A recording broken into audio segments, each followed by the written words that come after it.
As of the recording of this audio file, I have played 418 hours of Madden NFL 19 for the PC.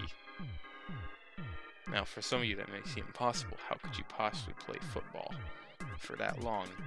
Well, the truth is, I have been unhealthily addicted to Madden Ultimate Team for the past season. And as a recovering addict, I will go in depth and explain the intricacies of this game mode and what EA has done here to make a monopoly on the entire player base. Now, for those of you who do not know what Madden Ultimate Team is, simply put, it is Madden's most successful game mode on the game right now. It is a sort of like a fantasy football type of thing where you get to build your team with amazing players. The catch is that they're all trading cards, essentially. If you ever had any football cards growing up or whatever, it's very similar to that. And there's different cards of players, and they're all throughout history. You got NFL greats, you got Keyshawn Johnson, you got Alan Page, you got Deion Sanders, you got amazing players. And you could definitely already see the charm of just getting players from decades ago and just playing with them in the game, because usually you can only play with the modern players, but Ultimate Team already gives you this availability to play with a whole roster of legends, and that's really appealing to some people, myself included.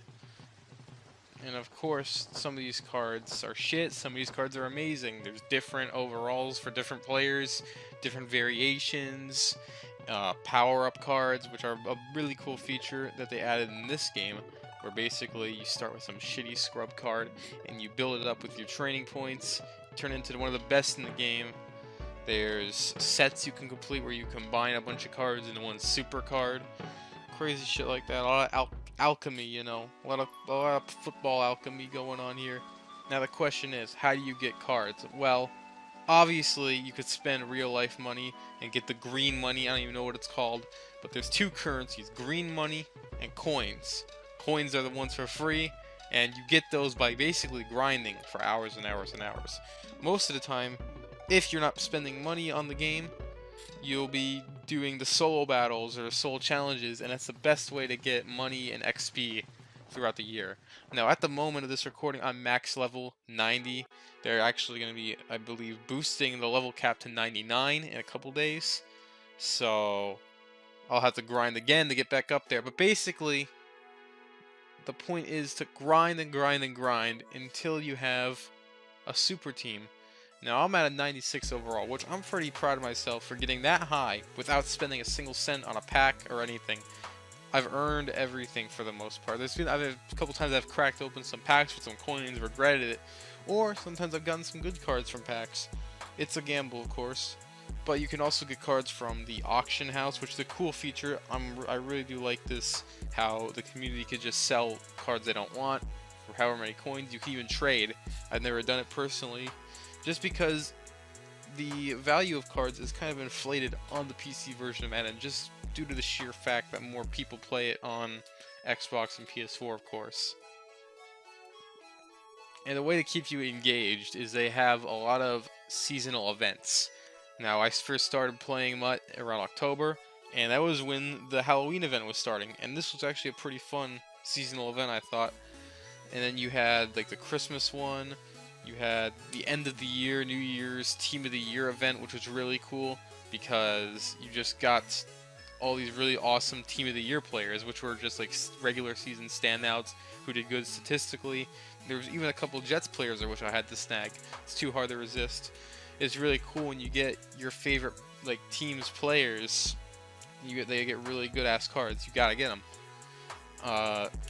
Then there is the Combine event, which was pretty cool. They do off-season too. They follow the playoffs, the Super Bowl, the draft.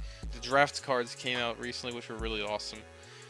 So it's really cool how EA keeps up with the football season and off-season, so the players they're not left hanging. You know, you can theoretically keep playing this game until the next one comes out. God forbid that's all you play, but you could do it. Now, despite how much I'm praising Madden Ultimate Team right now, I'm going to be honest with you, I would rather take those 400 hours and apply them to something else. that was more important, because really, at the end of the day, none of this shit matters, because the next game's gonna come out and you're gonna start over and you're gonna have nothing. Everything that you worked for, the hundreds of dollars some people have spent on packs in this game, all down the drain when Madden 20 hits the door and the new Madden Ultimate Team comes out. You start with nothing. You're completely ground zero.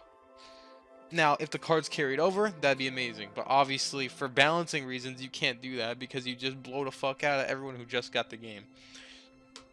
But anyway, let's talk about the gameplay. So, Madden 19 as a game, not from this game mode, as a game objectively is flawed. A lot of times speed is the determining factor in winning or losing. If your players are not fast, then you're basically going to lose. You can have mediocre stats and everything else, but 99 speed versus a team that has, you know, just mediocre speed but amazing stats and everything else, more often than not, I think the all-speed team would win.